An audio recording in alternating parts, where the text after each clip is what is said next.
आपके पास क्वेश्चन है जिसमें आपको दे रहा है phenol is heated with a solution of mixture of KBr and KBrO3. The major product obtained in the above reaction is. A option दे रहा है 2 ब्रोमोफिनॉल है, बी ऑप्शन दे रहा है 3 ब्रोमोफिनॉल है, सी ऑप्शन दे रहा है 4 ब्रोमोफिनॉल है और डी ऑप्शन दे रहा है 2,4,6 ट्राई ब्रोमोफिनॉल है. चलिए एनालाइज करिए. क्वेश्चन क्या है? फिनॉल इज हीटेड विथ, मतलब हम रिएक्शन किसकी करा रहे हैं? फिनॉल का. दैट मीन्स बेंजीन और इस बेंजीन के ऊपर OH. Phenol is heated with solution of mixture of KBr and KBrO3. इसका रिएक्शन हम करा रहे हैं KBr का साथ में KBrO3, इसी को गर्म कर रहे हैं. Phenol is heated with solution of mixture of KBr and KBrO3. तो मेजर प्रोडक्ट, आपसे मेजर प्रोडक्ट पूछा है. सोचिए, एनालाइज करिए. कहानी के अंदर बेंजीन है और बेंजीन के ऊपर OH है. और बेंजीन मतलब carbon carbon double bond, electron rich, और OH, इस OH का भी स्ट्रॉन्ग प्लस M है, जिसकी वजह से घर में पैसा और ज्यादा बढ़ रहा है. और जब घर में पैसा बढ़ रहा है तो जब अटैक होने वाला है वो किसके ऊपर होगा? किसी न किसी इलेक्ट्रॉन डेफिसिट स्पेसिस के ऊपर होगा. तो यहां देखने में ऐसा लग रहा है कि K प्लस है, Br माइनस है. तो Br माइनस, तो बच्चे को लगेगा कि ये भी माइनस है, यहाँ भी इलेक्ट्रॉन रिच है, इनके बीच में कैसे रिएक्शन होगा? तो इनके बीच में रिएक्शन नहीं होगा, बल्कि होगा क्या कि ये आपका KBr और साथ में KBrO3 ये आपस में रिएक्शन करके एक इलेक्ट्रोफाइल का जनरेशन करेंगे. वो जनरेशन होगा Br प्लस. मतलब अब यहाँ पे आ चुका है फॉर्मेशन ऑफ एन इलेक्ट्रोफाइल. और जब फॉर्मेशन ऑफ एन इलेक्ट्रोफाइल आ चुका है तो ये इलेक्ट्रोफाइल इसके ऊपर कहीं ना कहीं अटैक करेगा. अब आया डायरेक्टिंग नेचर. तो डायरेक्टिंग नेचर कि मतलब बेंजीन के ऊपर जो OH लगा हुआ है उसका डायरेक्टिंग नेचर क्या है? तो मैंने आपको क्या बताया है? मैंने आपको बताया है कि अगर बेंजीन से डायरेक्टली अटैच एटम, बेंजीन से जो डायरेक्टली अटैच एटम है, इस एटम के पास अगर निगेटिव चार्ज है, इस एटम के पास लोन पेयर ऑफ इलेक्ट्रॉन है, कोई ये अल्काइल ग्रुप है, कार्बन कार्बन डबल बॉन्ड है या कार्बन कार्बन ट्रिपल बॉन्ड है, तो इसका जो नेचर होता है ये नेचर होता है ortho para directing.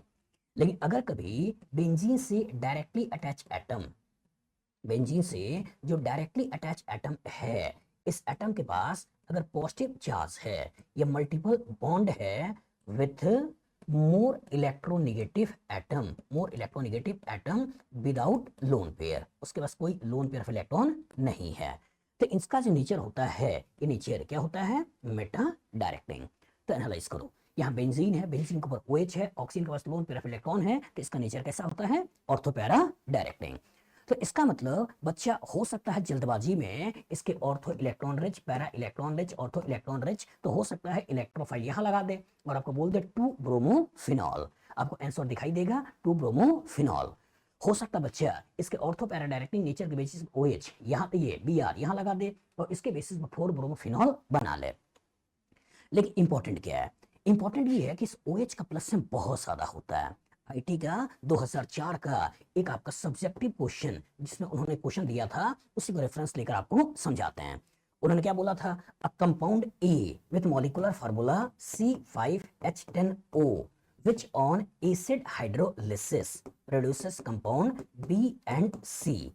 Both B and C give iodoform reaction positive.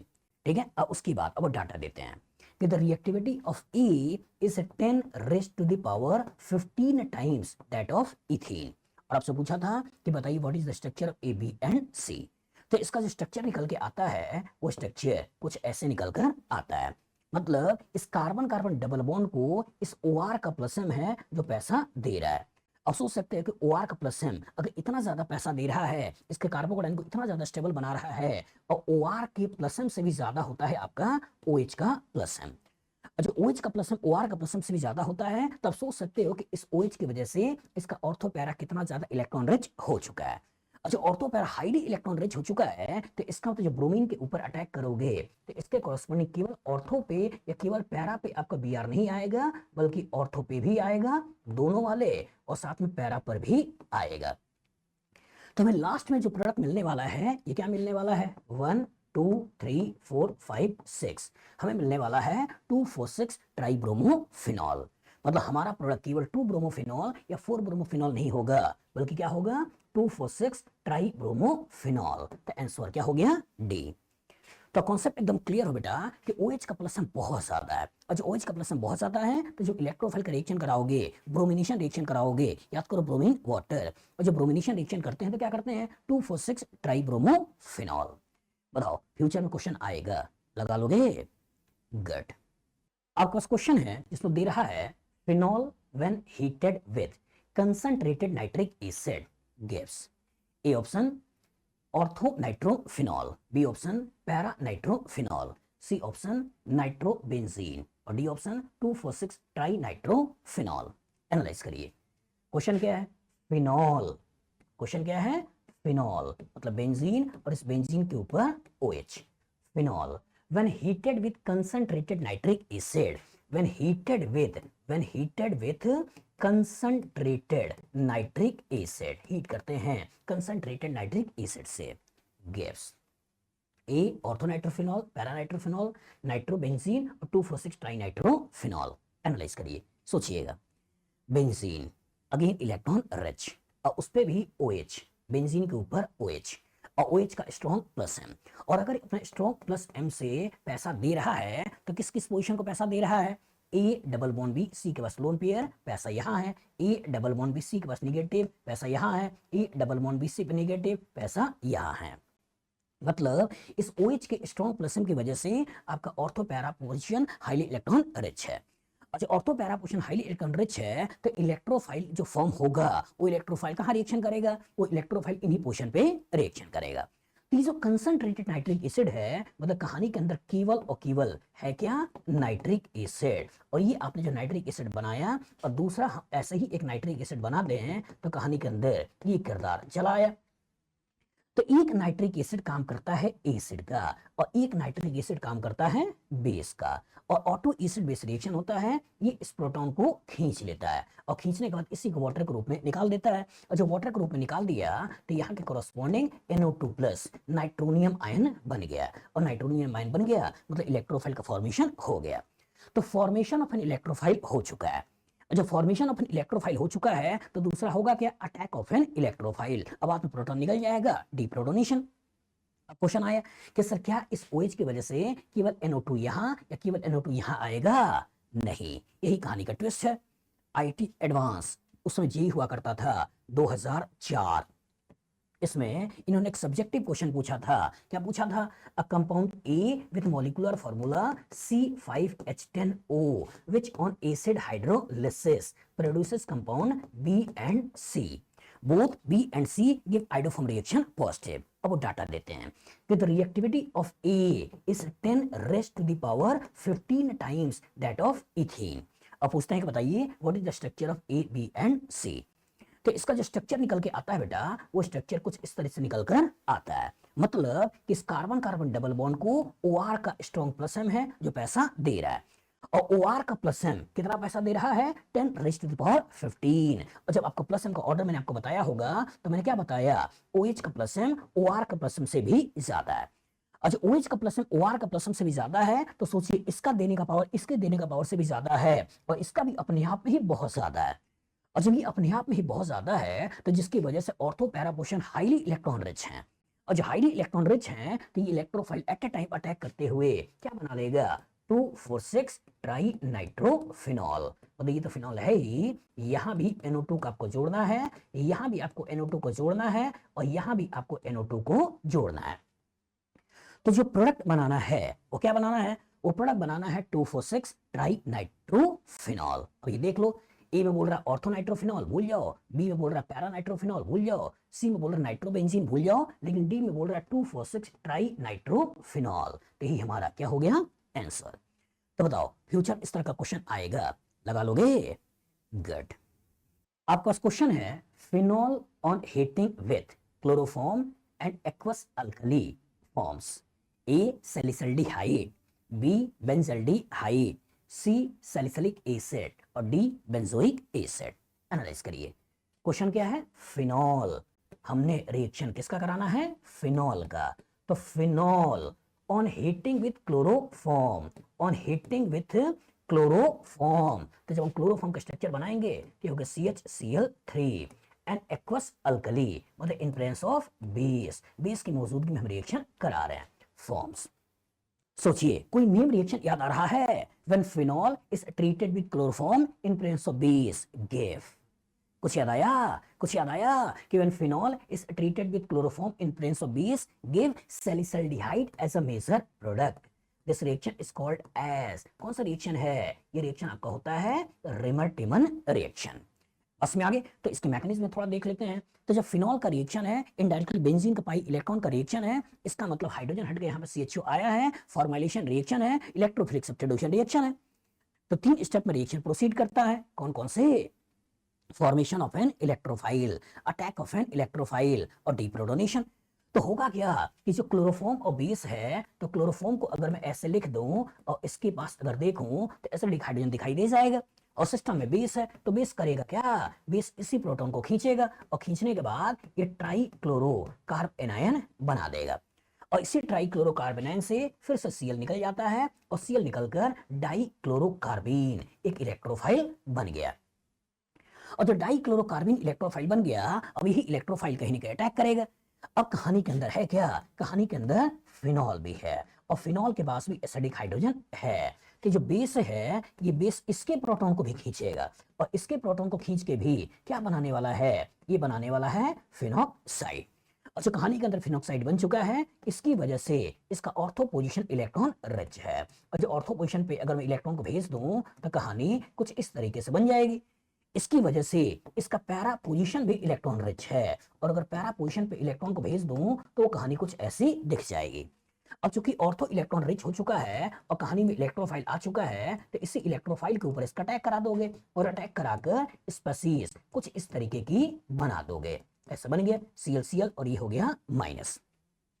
अब यही माइनस अब करेगा क्या? इसके प्रोटॉन को खींच लेगा, और इसके प्रोटॉन को खींच के इलेक्ट्रॉन को इधर से इधर भेज दिया, तो इसके कॉरस्पॉन्डिंग क्या बन गया? हमें मिल गया आपका यहाँ पे O माइनस, यहाँ हो चुका है Cl, यहाँ हो चुका है Cl, और यहाँ हो गया H। अब यही NaOH फिर से यहाँ अटैक करता है और Cl को हटाता है, और Cl को हटाते हुए वहां पे क्या लगा देता है? वहां लगा देता है OH, और OH लगाते हुए कुछ इस तरह की स्पेसीज बना देगा। और अगले स्टेज में इसी से वाटर को निकाल देना है, और वाटर को निकाल के इसको प्रोटॉन को दे देना है, और इसके कोरस्पॉन्डिंग आपको जो कंपाउंड बना लेना है, वो कंपाउंड यहाँ पर OH और यहाँ आपका COH ऐसे बन जाएगा। यही काम अगर पैरा पे होता चला जाए तो इसके कोरस्पॉन्डिंग जो कंपाउंड मिलने वाला है, वो कंपाउंड में यहाँ OH और यहाँ पे आपका CHO ऐसे चला आया।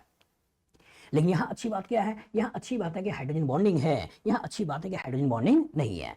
तो यहाँ इंट्रामोलिकुलर हाइड्रोजन बॉन्डिंग होने की वजह से इसकी स्टेबिलिटी बढ़ जाती है, इसकी स्टेबिलिटी कम हो जाती है। तो ये कौन सा मॉलिक्यूल है? ये मॉलिक्यूल आपका सैलिसल्डिहाइड, यही हमारा ए आंसर है।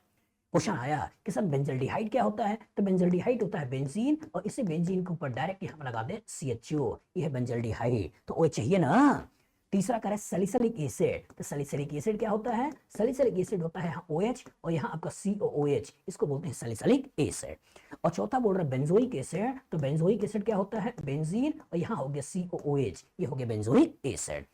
तो याद रखिएगा कि रिमर-टिमन रिएक्शन में when phenol is treated with chloroform in presence of base gives salicylaldehyde as a product. This reaction is called as Reimer Tiemann reaction. बताओ फ्यूचर इस तरह का क्वेश्चन आएगा, लग जाएगा? गुड। आपके पास क्वेश्चन है, फिनॉल के पैरा पोजीशन पे SO3H लगा हुआ है और आपका रिएक्शन करा रहा है ब्रोमीन वाटर से, और पूछा कि X क्या है? What is X? A option दे रहा है 2,4,6 ट्राई ब्रोमोफिनॉल, बी ऑप्शन दे रहा है 2 bromo 4 hydroxy benzene sulphonic acid, C option दे रहा है 3,5 di bromo 4 hydroxy benzene sulphonic acid, और डी ऑप्शन दे रहा है 2 ब्रोमोफिनॉल। चलिए एनालाइज करिए, सोचिएगा। कहानी के अंदर जो किरदार है बेटा, उस किरदार में है क्या? यहां लगा हुआ है OH और यहां लगा हुआ है SO3H। कहानी में डाला क्या है? कहानी में डाला है ब्रोमीन और साथ में डाला क्या है? वाटर। सोचिए ब्रोमीन वाटर फिनॉल, जब फिनॉल के ऊपर ब्रोमीन वाटर का रिएक्शन करते हैं तो क्या होता है? जब फिनॉल के ऊपर ब्रोमीन वाटर का रिएक्शन करते हैं तो इसका मतलब 2,4,6 ट्राई ब्रोमोफिनॉल बनता है। लेकिन दिक्कत क्या है? दिक्कत है कि पैरा पोजीशन पे सल्फोनिक एसिड लगा हुआ है, और जब पैरा पोजीशन पे सल्फोनिक एसिड लगा हुआ है तो पहला ऑब्जर्वेशन बच्चों के दिमाग में क्या आएगा? पहला ऑब्जर्वेशन बच्चों के दिमाग में आएगा कि फिनॉल बेंजीन के ऊपर OH, OH का nature electron donating, sulphonic acid का नेचर इलेक्ट्रॉन विड्रॉइंग, और सल्फोनिक एसिड का नेचर इलेक्ट्रॉन विड्रॉइंग है, OH का इलेक्ट्रॉन डोनेटिंग है, एक डोनेटिंग है एक विड्रॉइंग है, डोनेटिंग डिसाइड करेगा और आने वाले इलेक्ट्रोफाइल इसी की वजह से ऑर्थो पोजीशन पे चलाएगा। अब बच्चा सोच लेगा 2 पे Br लगाते हुए यहाँ Br यहाँ OH और इस सल्फोनिक एसिड, ऐसा वो बना लेगा। और सोच सकता है कि बेंजीन सल्फोनिक एसिड बना दें और बेंजीन सल्फोनिक एसिड बनाने के बाद यहाँ पर लगा दिया Br, यहाँ लगा दिया OH और उसके कोरस्पॉन्डिंग आपका 2 ब्रोमो 4 हाइड्रोक्सी या आपका 3 bromo 4 hydroxy benzene sulphonic acid, ऐसा सोच सकता है। लेकिन दिक्कत क्या है? दिक्कत ये है कि कहानी के अंदर फिनॉल है और कहानी के अंदर वाटर है, और वाटर बेसिक कैरेक्टर फिनॉल का बेसिक कैरेक्टर से ज्यादा है, या दूसरे शब्दों में फिनॉल ज्यादा एसिडिक है और वाटर ज्यादा बेसिक है। और जो सिस्टम के अंदर बेंजीन सल्फोनिक एसिड है तो इसका एसिडिक कैरेक्टर तो और ज्यादा है, और जो इसका एसिडिक कैरेक्टर और ज्यादा है तो वाटर इसके प्रोटॉन को भी खींच लेता है, और जो इसके प्रोटॉन को भी खींच लेता है, इनडायरेक्टली कहानी का जो किरदार है वो किरदार में वाटर H+ है। और छुपा हुआ वाटर H+ है तो आपने पढ़ा होगा कि जब बेंजीन सल्फोनिक एसिड के ऊपर वाटर H+ का रिएक्शन कराते हैं, और जब बेंजीन सल्फोनिक एसिड के ऊपर वाटर H+ का रिएक्शन कराते हैं तो रिएक्शन कैसा होता है? रिवर्सिबल। और जब वाटर रिवर्सिबल होता है तो इस पर्टिकुलर को निकाल सकते हो, और निकालने के बाद ये किसमें कन्वर्ट कर देता है? बेंजीन में। कुछ याद आया कि बेंजीन से बेंजीन सल्फोनिक एसिड का बनना रिवर्सिबल रिएक्शन है। एक्सेस में अगर कंसंट्रेटेड सल्फ्यूरिक एसिड डाल दोगे तो उधर पहुंचा दोगे, लेकिन उसी बेंजीन सल्फोनिक एसिड के ऊपर वाटर H+ डाल दोगे तो इधर पहुंच जाता है। तो यहाँ की कहानी में बेंजीन सल्फोनिक एसिड है और वाटर H+ है तो इसका डिसल्फोनेशन कर देता है, और इसी डिसल्फोनेशन के कोरस्पॉन्डिंग इस सिस्टम से निकल चुका है, और बचा क्या है? फिनॉल। और जब बचा फिनॉल है और फिनॉल के ऊपर ब्रोमीन वाटर का रिएक्शन है, और फिनॉल के ऊपर ब्रोमीन वाटर का रिएक्शन कराते हो तो इसके कोरस्पॉन्डिंग क्या बनाओगे? इसके कोरस्पॉन्डिंग बनाओगे 2,4,6 ट्राई ब्रोमोफिनॉल। तो सब याद रखिएगा कि फिनॉल की ऑर्थो पोजीशन पे कॉन्सेप्ट क्या है कि फिनॉल की ऑर्थो पोजीशन पे, इस पोजीशन पे या पैरा पोजीशन पे, जब फिनॉल की ऑर्थो पोजीशन पे या पैरा पोजीशन पे SO3H लगा होता है और उसके ऊपर ब्रोमीन वाटर का रिएक्शन करते हैं तो ये डिसल्फोनेट यहां से भी हो जाएगा, डिसल्फोनेट यहां से भी हो जाएगा, और इसके कोरस्पॉन्डिंग इसको फिनॉल जैसा ही ट्रीट करना है और इसके ऊपर रिएक्शन करते हुए 2,4,6 ट्राई ब्रोमोफिनॉल बना देना है। इवन अगर यहाँ पे सल्फोनिक एसिड की जगह अगर कार्बोक्सिलिक एसिड भी होता, और मान लो यहाँ पे सैलिसिलिक एसिड भी होता, या उसका आइसोमर यहाँ COH लगा के भी क्वेश्चन बनाया होता और उसके ऊपर भी ब्रोमीन वाटर का रिएक्शन करता, तो इसका भी डिकार्बोक्सिलेट हो जाता है, और डिकार्बोक्सिलेट होके इसको कहीं ना कहीं फिनॉल ही दे देता है। अब फिनॉल के ऊपर ब्रोमीन वाटर का रिएक्शन, तो इसके ऊपर अगर रिएक्शन कराओगे तो कहानी का जो किरदार क्रिएट होगा वो किरदार क्या क्रिएट होगा?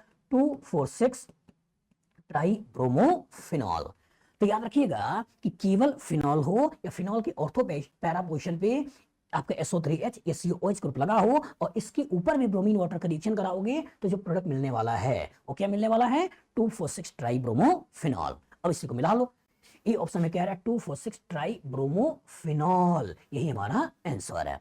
बी में कह रहा है 2 bromo 4 hydroxy benzene sulphonic acid, भूल जाइए 3,5 di bromo 4 hydroxy benzene sulphonic acid भूल जाइए, और 2 ब्रोमोफिनॉल दैट मींस भूल जाइए। बस में आगे तो कॉन्सेप्ट एकदम क्लियर रखिए बेटा, कॉन्सेप्ट एकदम क्लियर रखिए कि अगर फिनॉल है उसका ब्रोमीन वाटर का रिएक्शन कराएं तब भी 2,4,6, और जब फिनॉल की ऑर्थो या पैरा पोजीशन पे SO3H लगा हो या COOH लगा हो और इसके ऊपर भी ब्रोमीन वाटर का रिएक्शन कराएंगे तो इसके कोरस्पॉन्डिंग भी 2,4,6 ट्राई ब्रोमोफिनॉल बनाएंगे। बताओ फ्यूचर इस तरह का क्वेश्चन आएगा, लगा लोगे? गुड। आपके पास क्वेश्चन है इन द रिएक्शन, फिनॉल के पैरा पोजीशन पे Br है, मतलब पैरा ब्रोमोफिनॉल है, इसके ऊपर NaOH ब्रोमीन का रिएक्शन है। अब पूछ रहा है द इंटरमीडिएट या इंटरमीडिएट इज या आर, इसके ऊपर A इंटरमीडिएट ये बना रखा है, B इंटरमीडिएट ये बना रखा है, C इंटरमीडिएट ये बना रखा है और D इंटरमीडिएट ये बना रखा है। ठीक है, चलिए एनालाइज करते हैं। अगर मैं ध्यान से देखूं तो कहानी के अंदर है क्या? आपके पास कहानी के अंदर फिनॉल है और इसके पैरा पोजीशन पे Br लगा है और इसके ऊपर NaOH का रिएक्शन है, साथ में दे रखा है ब्रोमीन। एनालाइज करिए, NaOH जो कि एक बेस है और फिनॉल के पास एसिडिक हाइड्रोजन है, तो सबसे पहले होगा क्या? ये बेस सबसे पहले इसके प्रोटॉन को खींचेगा और सबसे पहले इसके प्रोटॉन को खींचेगा तो इसके कोरस्पॉन्डिंग हमको क्या मिलने वाला है? O- और यहाँ होने वाला है Br। अगर मैं इस पर्टिकुलर का अगर रेजोनेटिंग स्ट्रक्चर बनाऊं तो उसी रेजोनेटिंग स्ट्रक्चर के बेसिस पे एक दूसरा स्ट्रक्चर जो मिलने वाला है वो कुछ इस तरीके का मिलने वाला है। इसी का रेजोनेटिंग स्ट्रक्चर और आगे एक्सटेंड कर दूं तो इसके कॉरस्पॉन्डिंग हमको जो मिलेगा वो कहानी में कुछ इस तरह का किरदार मिलने वाला है। और इसी का एक और रेजोनेटिंग स्ट्रक्चर बना दूं तो एक और रेजोनेटिंग स्ट्रक्चर बनाने के कॉरस्पॉन्डिंग अब जो किरदार मिलने वाला है वो किरदार कुछ इस तरीके का मिलने वाला है। मतलब इसकी वजह से ऑर्थो और पैरा पोजीशन इलेक्ट्रॉन रिच है, और इसकी वजह से ऑर्थो और पैरा पोजीशन इलेक्ट्रॉन रिच है तो यही इलेक्ट्रोफाइल के ऊपर अटैक करेगा, और जब यही इलेक्ट्रोफाइल के ऊपर अटैक करेगा तो कहानी के अंदर अगर ब्रोमीन है तो इसका मतलब ये इसके ऊपर अटैक करके इस बॉन्ड को तोड़ सकता है, और यहां भी अगर इलेक्ट्रॉन रिच पार्ट है तो ये भी इसके ऊपर अटैक करके इस बॉन्ड को तोड़ सकता है।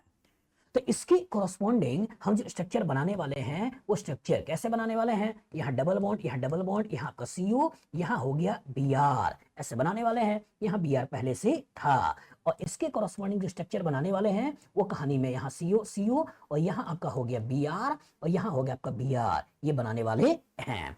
और सोचिए फॉर्मेशन ऑफ एन इलेक्ट्रोफाइल हो चुका है, अटैक ऑफ इलेक्ट्रोफाइल हो चुका है, अगले स्टेज में होगा क्या, डीप्रोटोनेशन।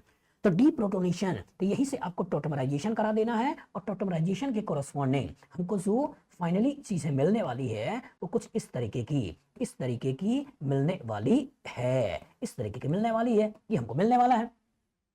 और सिस्टम में अगर बेस मौजूद है तो बेस अगेन इसके प्रोटॉन को खींच लेगा, और अगर इसके प्रोटॉन को खींच लेगा तो हमारे पास एक स्ट्रक्चर मिलने वाला है O-, यहाँ हो गया Br और यहाँ हो गया Br। तो दैट मीन्स O-, यहाँ हो गया Br, यहाँ हो गया Br, हमको A मिलेगा।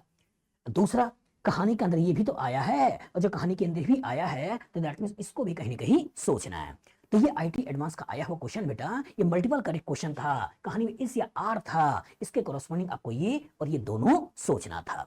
बस में आगे तो कहने का मतलब ऐसा नहीं है कि केवल आपको रिएक्शन ऑर्थो में करना है, पैरा भी इलेक्ट्रॉन रिच है तो ये भी इसको ऊपर अटैक करके कुछ इस तरह की स्पेसिस बना सकता है। लेकिन इसको देखो तो यहीं पे Na जोड़ रहा है, भूल जाइए, और इसमें देखो Br की पोजीशन बदल दे रहा है, दैट मीन्स भूल जाइए। तो कॉन्सेप्ट एकदम क्लियर हो कि जब कहानी में फिनॉल है उसके पैरा पोजीशन पर कोई हेलोजन लगे हुए हैं तो ऐसा नहीं है कि केवल आप अटैक OH की ऑर्थो पैरा डायरेक्टिंग नेचर होने की वजह से यही कराओगे। जब कहानी के अंदर इंटरमीडिएट पूछ रहा है तो कुछ इंटरमीडिएट ऐसे भी बनेंगे। लेकिन अब ध्यान से देखो, इसका एरोमेटिक कैरेक्टर लूज हो चुका है और यहाँ से देखो इसका एरोमेटिक कैरेक्टर रीगेन हो चुका है। तो जब मेजर की बात करेंगे तो मेजर हम इधर की तरफ चले जाएंगे, ये आपका मेजर प्रोडक्ट की तरफ भाग जाएगा, और ये आपका कहीं ना कहीं आपका एक इंटरमीडिएट ऐसे ही अनस्टेबल रहेगा। मतलब माइनर अमाउंट में आपको ये दिखाई देता है। लेकिन चूंकि ये भी बना है इसलिए इसे भी इंटरमीडिएट के रूप में ट्रीट करना है, और ये भी बना है इसे भी इंटरमीडिएट के रूप में ट्रीट करना है। बाद में प्रोटॉन डाल देंगे, मतलब वाटर H+ से ये प्रोटॉन लेकर, मतलब ओवरऑल यहाँ पे OH को हम सोच लेते हैं। बताओ फ्यूचर इस तरह का क्वेश्चन आएगा, लगा लोगे? गुड। आपके पास क्वेश्चन है जिसमें दे रहा है फिनॉल के ऊपर D2SO4 D2O का रिएक्शन है। ए ऑप्शन में फिनॉल के दोनों ऑर्थो पे D को लगा दिया है, बी ऑप्शन में OH हटाकर 135 हाइड्रोजन की जगह पे D लगा दिया है, और यहाँ पे सी में ऑर्थो और पैरा पे HH हटा के D लगा दिया है, और डी वाले ऑप्शन में ऑर्थो पैरा के H को हटा के D का रिप्लेसमेंट कर दिया है फिनॉल में। एनालाइज करिए, कहानी के अंदर जो किरदार है वो किरदार है क्या, यहाँ पे आपके पास फिनॉल बेंजीन और उसके ऊपर OH, और सिस्टम में डाला क्या है, सिस्टम में डाला है D2SO4 और साथ में क्या है D2O, यही कहानी है। सोचिए D2SO4, और जो कहानी में D2SO4 है तो यह है क्या DO, यहाँ हो गया आपका SO2, यहाँ हो गया OD। जब इसको आयोनाइज करोगे तो क्या देगा D+, और साथ में देगा O-, यहाँ हो गया आपका SO2, ये हो गया OD, ऐसा बन गया। और जब ऐसा बन गया तो D+ है क्या, एक इलेक्ट्रोफाइल है, अगर D+ ऐसे इलेक्ट्रोफाइल है तो ये कहीं ना कहीं इसके ऊपर अटैक करेगा। तो इस OH का नेचर कैसा है, इस OH का नेचर है ऑर्थो पैरा डायरेक्टिंग, इसकी वजह से इसका ऑर्थो और पैरा पोर्शन इलेक्ट्रॉन रिच है। लेकिन इंपॉर्टेंट क्या है कि OH का डोनेशन का जो पावर है वो बहुत ज्यादा है। हमने आपको बार बार रेफरेंस दिया होगा IT एडवांस 2004, उन्होंने क्वेश्चन क्या पूछा था, a compound E with molecular formula C5H10O which on acid hydrolysis produces compound B and C, both B and C give iodoform reaction positive। The reactivity of A is 10 raise to the power 15 times that of ethene. और आपसे पूछा था कि what is the structure of A B and C. इसका जो structure निकलता है वो स्ट्रक्चर मैंने आपसे क्या बताया है, उसका स्ट्रक्चर कुछ इस तरीके का निकलता है। और कहानी के अंदर OR का प्लस एम है, जिसकी वजह से 10⁻15 टाइम्स रिएक्टिविटी बढ़ रही है। इतना ज्यादा पैसा देने का कैरेक्टर आ रहा है। और OH का प्लस एम OR का प्लस एम से भी ज्यादा होता है। तो सोच सकते हो कि कितना ज्यादा पैसा ये दे रहा होगा, और कितना ज्यादा इसको पैसा दे रहा होगा तो कितना ज्यादा system ortho para electron rich है। तो जब इस D+ का रिएक्शन होगा तो D+ का रिएक्शन ऑर्थो पैरा तीनों जगहों पे होगा, और इसके बेसिस पे हम क्या बनाने वाले हैं, OH, यहाँ पे आने वाला D, यहाँ आने वाला D, और यहाँ आने वाला है D। और सिस्टम के अंदर अगर OH है और यहाँ सिस्टम में D2 है तो इसका बेसिक कैरेक्टर ज्यादा है, इसका एसिडिक कैरेक्टर ज्यादा है, तो that means as a base में इसके प्रोटॉन को खींच लेगा, और एज अ बेस इसके प्रोटॉन को खींच लेगा, तो कहानी के अंदर आपका यहाँ भी D आ सकता था।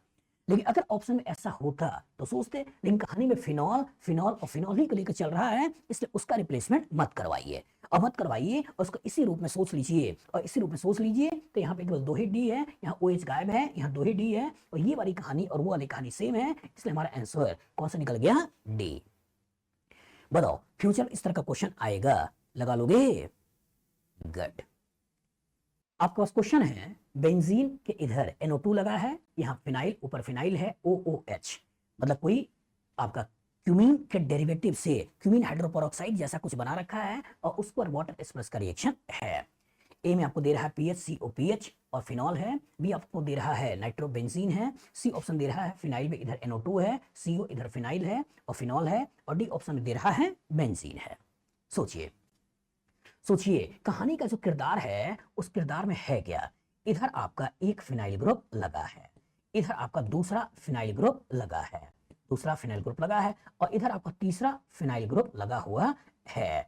लेकिन इस फिनाइल ग्रुप में है क्या, इस फिनाइल ग्रुप में NO2 भी लगा है, और इधर O और H लगा हुआ है, और वाटर H+ मतलब H+ और वाटर का रिएक्शन है। सोचिए इसी का लोन पेयर यहाँ अटैक करेगा, और अटैक करके इसको वाटर ग्रुप में निकालेगा, और जब ये वाटर ग्रुप में निकल रहा होगा तो यहाँ पे पॉजिटिव चार्ज आ रहा होगा, और ऑक्सीजन के ऊपर पॉजिटिव चार्ज जब आ रहा होगा तो सिस्टम क्या होगा, अनस्टेबल। और सिस्टम अनस्टेबल होगा तो कोई ना कोई ग्रुप होगा, चाहे ये वाला इधर माइग्रेट करेगा, क्योंकि ये और ये दोनों सेम है। तो इसमें इलेक्ट्रॉन विड्रॉइंग ग्रुप लगा है, और जो इसमें इलेक्ट्रॉन विड्रॉइंग ग्रुप लगा है जिसकी वजह से यहाँ पार्शियल पॉजिटिव है, और अगर मैं यहाँ पॉजिटिव चार्ज क्रिएट करता तो पॉजिटिव होगा क्या, इलेक्ट्रॉन रिपल्सन क्रिएट करेगा। और इधर अगर देखा जाए कि इलेक्ट्रॉन को खींच रहा है, मतलब इसके पास कम पैसा है। लेकिन इसमें देखा जाए यहाँ H रेफरेंस वैल्यू है, कोई खींचने वाला नहीं है, और जो कोई खींचने वाला नहीं है तो इसके पास तुलनात्मक ज्यादा पैसा है, यहाँ तुलनात्मक कम पैसा है। तो इसका मतलब कि यही फिनाइल जो होगा इलेक्ट्रॉन रिच इधर अटैक करेगा और इसको वाटर ग्रुप में निकाल देगा। और जब फिनाइल इधर से अटैक किया और वाटर ग्रुप में निकला तो हमें क्या मिला, हमें मिला NO2, यहाँ आपका फिनाइल जैसा है उसे वैसे ही छोड़ दो, इसके आगे कार्बन, इस कार्बन पे दूसरा फिनाइल ग्रुप, और यहाँ बन गया पॉजिटिव चार्ज। इसके बाद ये C है, और इसी C से आगे कर क्या रहे हो, O है, मतलब ये वाला C, इसको ऐसे दिखा दें कि यहाँ पे अगर जा रहे हो तो इस पर्टिकुलर में इसको इसके साथ जोड़ रहे हो, तो कहानी में O है, बाद में C है, तो कहानी में O है और ये C, मतलब ये फिनाइल ग्रुप, ऐसे बना दिया। यही वाटर ग्रुप में निकल गया, ये फिनाइल इस ऑक्सीजन से अटैच हो गया, यहाँ कार्बोकेटाइन बन गया, ऐसे आपने बना लिया। फायदा क्या हुआ, OR का प्लस M, यहाँ पे फिनाइल का प्लस M इस कार्बोकेटाइन को बहुत ज्यादा स्टेबल कर रहा है। अच्छा, बहुत ज्यादा स्टेबल कर रहा है, इसलिए बड़े आराम से फिनाइल यहाँ माइग्रेट करके कुछ इस तरह की स्पेसीज बना लेता है। और जो वाटर निकला है बेटा, और वही वाटर एज ए न्यूक्लियोफाइल अब यहाँ पे अटैक कर लेता है और बाद में प्रोटॉन को निकाल देता है। और जो water as a nucleophile attack करके प्रोटॉन को निकालेगा तो इसके कॉरस्पॉन्डिंग अब जो स्ट्रक्चर बनेगा, वो स्ट्रक्चर कैसे बनेगा, वो स्ट्रक्चर कुछ ऐसे बन गया। यहाँ हो गया OH, यहाँ हो गया आपका OPH, और यहाँ की कहानी में पहले से इधर आपका PH लगा हुआ है, ऐसा बन गया। अब सोचिए एक ही कार्बन पे OH भी है, OR भी है, तो ये काम करता है एक बेस का, ये काम करता है एक एसिड का, और एसिड बेस रिएक्शन होते हुए यही फिनॉल निकल जाता है।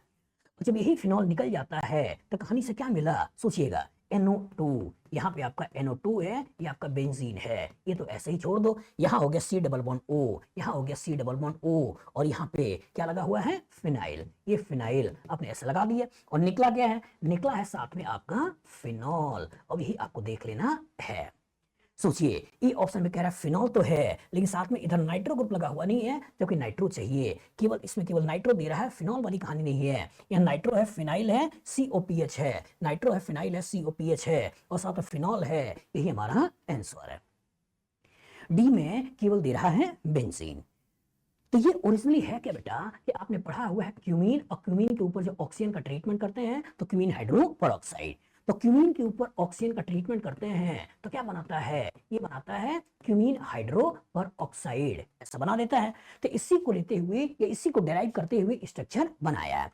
मतलब एक केस में ये फिनाइल तो है ही, इससे और इसे रिप्लेस कर दिया है, इसमें एक को रिप्लेस कर दिया फिनाइल से, लेकिन दूसरे को रिप्लेस कर दिया फिनाइल जिसमें नाइट्रो ग्रुप लगा हुआ है। जो इलेक्ट्रॉन विड्रॉइंग ग्रुप लगे हुए हों, ठीक है, किसी में इलेक्ट्रॉन विड्रॉइंग ग्रुप लगा हुआ ना हो, और कभी इलेक्ट्रॉन डोनेटिंग ग्रुप लगा हुआ हो, तो जितना ज्यादा पैसा होगा वही ग्रुप कहीं ना कहीं माइग्रेट करता है। अगर मान लो इसमें इलेक्ट्रॉन डोनेटिंग होता, इसमें फिनाइल होता, इसमें इलेक्ट्रॉन विड्रॉइंग होता, तो जिसका माइग्रेशन करते वो कौन सा है, इलेक्ट्रॉन डोनेटिंग। क्यों, क्योंकि जितना ज्यादा घर में पैसा होगा उतना आसानी से गरीब को पैसा दे देगा, और यही माइग्रेट करके इसको निकाल देता। तो इनडायरेक्टली इस क्वेश्चन के कॉरस्पॉन्डिंग आपको दिखाने की कोशिश की गई है कि अगर इसका रिप्लेसमेंट किसी से करा दें, अगर माइग्रेशन की बात करें, तो जहां जितना ज्यादा पैसा होगा उतना ही ज्यादा इलेक्ट्रॉन का मूवमेंट कराते हुए वो पॉजिटिव चार्ज को स्टेबल बनाता है। याद रहेगा, तो इलेक्ट्रॉन डोनेटिंग ग्रुप की वजह से उसका माइग्रेशन फास्ट, रिएक्टिविटी फास्ट। बताओ फ्यूचर इस तरह का क्वेश्चन आएगा, लगा लोगे? गुड। आपका क्वेश्चन है, in the given reaction phenol के ऊपर क्लोरोफॉर्म, एल्कोहलिक KOH, आपका H+ और इसके कोरस्पॉन्डिंग सैलिसल्डिहाइड बनाया है। अब पूछा गया है द रिएक्टिंग स्पीसीज इज, इसमें जो रिएक्टिंग स्पीसीज है वो रिएक्टिंग स्पीसीज क्या है? क्या CHCl2 पॉजिटिव है, या CCl2 2 इलेक्ट्रॉन, या CH 1 इलेक्ट्रॉन Cl2 है, ये CHCl2 नेगेटिव है? एनालाइज करिए। Reimer Tiemann reaction, Reimer Tiemann reaction when phenol is treated with chloroform in presence of base give salicylaldehyde as a major product. Reaction is called as Remer-Timon reaction. और Raymer-Tiemann reaction में आपने किया क्या है, इसी H को हटाया है, सिग्मा तोड़ा है, नया सिग्मा बनाया है। मतलब है क्या, एक सब्स्टिट्यूशन रिएक्शन है। और चूंकि बेंजीन इलेक्ट्रॉन रिच है, ऊपर से OH का प्लस और लगा हुआ है, अगर और ज्यादा इलेक्ट्रॉन रिच है, किसी न किसी गरीब के साथ रिएक्शन करेगा। मतलब इलेक्ट्रोफिलिक सब्स्टिट्यूशन रिएक्शन का एग्जाम्पल है। और जो इलेक्ट्रोफिलिक सब्स्टिट्यूशन रिएक्शन का एग्जांपल है, तो इलेक्ट्रोफिलिक सब्स्टिट्यूशन रिएक्शन 3 स्टेप में होते हैं, formation of an electrophile, attack of an electrophile और डीप्रोटोनेशन। तो उसी को हेल्प लेना है। सोचिए, जब कहानी के अंदर क्लोरोफॉर्म है, जब कहानी के अंदर क्लोरोफॉर्म है और कहानी के अंदर बेस आपने डाल रखा है, तो बेस इसके प्रोटॉन को खींचेगा और खींचने के बाद ट्राइक्लोरोकार्ब एनायन बनाएगा, और फिर इस पर्टिकुलर Cl को निकाल देना है। और जब Cl निकल गया तो कहानी में कौन सा किरदार आया, डाइक्लोरोकार्बीन। क्या आया, क्लोरोकार्बीन।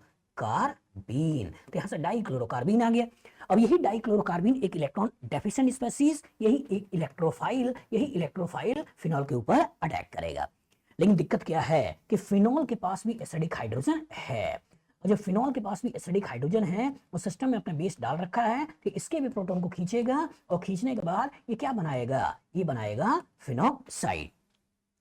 O- के स्ट्रॉन्ग प्लस M होने की वजह से ऑर्थो पैरा इलेक्ट्रॉन रिच है, तो ऑर्थो पे इलेक्ट्रॉन डेंसिटी इधर भेजो, रेजोनेंस के कोरस्पॉन्डिंग, पैरा पे इलेक्ट्रॉन डेंसिटी ऐसे भेजो, रेजोनेंस के कोरस्पॉन्डिंग, ऐसे आपने भेज दिया। और जो ऑर्थो इलेक्ट्रॉन रिच है, अब यही तुम्हारा डाइक्लोरोकार्बीन के ऊपर अटैक करेगा, और जो डाइक्लोरोकार्बीन के ऊपर अटैक करेगा तो इसके कोरस्पॉन्डिंग जो स्ट्रक्चर बनाएगा, वो स्ट्रक्चर कुछ इस तरीके का बन जाएगा। अब होगा क्या, अब होगा यही कि ये नेगेटिव चार्ज जो है वो इसके प्रोटॉन को खींच लेगा, और ये इलेक्ट्रॉन इधर से इधर चला जाएगा। तो इसके करस्पॉन्डिंग जो स्ट्रक्चर बनाओगे, वो स्ट्रक्चर कैसे बन गया, ये स्ट्रक्चर कुछ ऐसे बन गया, यहाँ O-, यहाँ हो गया Cl, यहाँ हो गया Cl, और ये हो गया H। अब आपका OH- फिर से यहाँ अटैक करेगा, इस Cl को हटाएगा, फिर से OH- अटैक करेगा, दूसरे Cl को हटाएगा, और इसके कोरस्पॉन्डिंग हमें मिलने वाला है एक ही कार्बन 2 OH, जो अनस्टेबल होगा, वाटर को निकालकर यह एल्डिहाइड बना देगा, और ये H को लेकर ही OH में कन्वर्ट कर देगा। और चूंकि ऑर्थो पोर्शन में इंट्रामॉलिक्यूलर हाइड्रोजन बॉन्डिंग है, इसलिए इसकी स्टेबिलिटी बढ़ जाती है, और फाइनली ये बन गया। तो सोचिए, इसका जो रिएक्टिंग स्पीसीज है, वो रिएक्टिंग स्पीसीज कौन सा है, डाइक्लोरोकार्बीन। इसी को पकड़ना है। तो यहाँ कार्बोकेटाइन कह रहा है, डाइक्लोरोकार्बीन कह रहा है, यहाँ एक ही इलेक्ट्रॉन दे रहा है, और यहाँ कार्ब एनाइन कह रहा है। कौन सा हो गया, डाइक्लोरोकार्बीन। तो यही रेमर-टिमन रिएक्शन का इलेक्ट्रोफाइल है, जो आपको प्रॉपर तरीके से आना चाहिए। बताइए, फ्यूचर इस तरह का क्वेश्चन आएगा, लगा लोगे? गुड। आपके पास क्वेश्चन है, फिनॉल के मेटा पोजीशन पे CHO लगा हुआ है और इसका रिएक्शन ब्रोमीन और आयरन के साथ करा रहा है और उसे A बनाया है। वही आपसे पूछ रहा है A can be. A option में इन्होंने ब्रोमीन को यहां जोड़ा है, बी ऑप्शन में इन्होंने ब्रोमीन को यहां जोड़ा है, सी ऑप्शन में इन्होंने आपका 2,4,6 ट्राई ब्रोमोफिनॉल बनाया है और डी में कह रहे हैं कि no SE reaction is possible, मतलब इलेक्ट्रोफिलिक सब्स्टिट्यूशन रिएक्शन पॉसिबल नहीं है। चलिए एनालाइज करिए, सोचिए। कहानी में जो किरदार है बेटा, वो किरदार में बेंजीन और बेंजीन के ऊपर OH और यहाँ मेटा पोजीशन पे यहाँ लगा रखा है CHO। मतलब घर में दो मेंबर्स, एक मेंबर कौन सा है OH और एक मेंबर कौन सा है CHO। एक member A double bond B C के पास लोन पेयर जो कि प्लस M से पैसा ला रहा है और एक member A double bond B C double bond D minus M से पैसा खींच रहा है। घर में दो लोग हैं, एक पैसा कमा कर लाने वाले हैं और एक आपसे घर का पैसा खींचने वाले हैं और यहाँ के कॉरस्पॉन्डिंग जो ब्रोमीन आयरन का रिएक्शन है, इसके कॉरस्पॉन्डिंग जो रिएक्शन होगा और रिएक्शन होके बनाएगा क्या, एक इलेक्ट्रोफाइल Br+। सोचिए, जब इलेक्ट्रोफाइल आ चुका है और इसी इलेक्ट्रोफाइल के इसको पर अटैक करना है तो डायरेक्टिंग नेचर आपको पकड़ना है। एक जो घर में पैसा देने वाला है, एक जो घर से पैसा खींचने वाला, दो तरह के ग्रुप हैं। कौन डिसाइड करेगा? डिसाइड करेगा इलेक्ट्रॉन डोनेटिंग। और जो डिसाइड करेगा इलेक्ट्रॉन डोनेटिंग, तो इसकी वजह से ये इसका ऑर्थो पोजीशन है, ये इसका पैरा पोजीशन है, ये इसका ऑर्थो पोजीशन है। यहां अगर इलेक्ट्रोफाइल को लाते हैं तो 1 2 3 पोजीशन हो जाएगी, स्टेरिक फैक्टर बढ़ जाएगा, अनस्टेबल होगा, माइनर सोचना है। जब यहां सोचते हो तो 1 2 4 पोजीशन होगा, स्टेरिक फैक्टर कम होगा, रिलेटिवली मेजर सोचना है। जब यहाँ पे आप सोचते हो तो यहाँ भी 1 2 4 है, यहाँ भी आपका स्टेरिक फैक्टर कम है, यहाँ भी कॉरस्पॉन्डिंग मेजर सोचना है। मतलब या तो ये वाला 1 4 सोचना है या तो ये वाला 1 4 सोचना है और केवल एक ही सोचना है, तब कहानी फंस गया किरदार कि हम यहाँ सोचें या यहाँ सोचें। सोचिए, अगर इलेक्ट्रोफाइल यहां आएगा तो पॉजिटिव चार्ज यहां बनेगा और CHO का स्ट्रॉन्ग -I पास में होने से उसको बहुत ज्यादा अनस्टेबल करेगा। लेकिन जब यहाँ पे इलेक्ट्रोफाइल आएगा तो पॉजिटिव यहाँ बनेगा और यहाँ पे पॉजिटिव और CHO बहुत दूर है रिलेटिवली, तो यहाँ से बनने वाला इंटरमीडिएट ज्यादा स्टेबल होगा, यहाँ से बनने वाला इंटरमीडिएट कम स्टेबल होगा। इसका मतलब जो मेजर आने वाला है वो कहाँ आने वाला है? यहाँ के कॉरस्पॉन्डिंग। और जो वहां के कॉरस्पॉन्डिंग मेजर आने वाला है तो आप जो सोचोगे वो क्या सोचोगे? यहाँ OH अपनी जगह पे है, यहाँ आपका CHO अपनी जगह पे है और इस पोजीशन पर लगा देते हैं Br। अब ये सोच लो, ए वाले ऑप्शन उसने Br को यहां लगा रखा है, मत सोचिए। बी वाले ऑप्शन उसने यहां पे Br लगा रखा है, यही हमको सोचना है। और सी में कह रहा है कि आपका 2,4,6 ट्राई ब्रोमो CHO ही खा गया, भूल जाइए। और डी में कह रहा है कि इलेक्ट्रोफिलिक सब्स्टिट्यूशन रिएक्शन नो नहीं है बेटा, है क्या? इलेक्ट्रोफाइल का अटैक हुआ है और यहाँ का सिग्मा टूटा है, नया सिग्मा बना है, तो ये एक इलेक्ट्रोफिलिक सब्स्टिट्यूशन रिएक्शन ही है। डायरेक्टिंग नेचर के बेसिस पे क्वेश्चन पूछा गया है। तो याद रखना कि घर में अगर एक ही मेंबर है, अगर वो इलेक्ट्रॉन डोनेटिंग है तो इसका मतलब नॉर्मली ऑर्थो पैरा डायरेक्टिंग। घर में अगर इलेक्ट्रॉन विड्रॉइंग मेंबर है तो नॉर्मली मेटा डायरेक्टिंग। हमने बोला होगा कि बेंजीन से डायरेक्टली अटैच एटम के पास अगर लोन पेयर है, नेगेटिव चार्ज है, अल्काइल ग्रुप है, कार्बन कार्बन डबल बॉन्ड है, कार्बन कार्बन ट्रिपल बॉन्ड है, तो नेचर क्या होता है? Ortho para directing. बेंजीन से डायरेक्टली अटैच जो एटम है उसका पॉजिटिव चार्ज है या मल्टीपल बॉन्ड है with more electronegative atom without lone pair, तो उसका नेचर क्या है? Meta directing. लेकिन बेंजीन में अगर दो ग्रुप लगे हैं, दोनों को दोनों इलेक्ट्रॉन डोनेटिंग है, तो जो पावरफुल इलेक्ट्रॉन डोनेटिंग होता है वो डिसाइड करता है।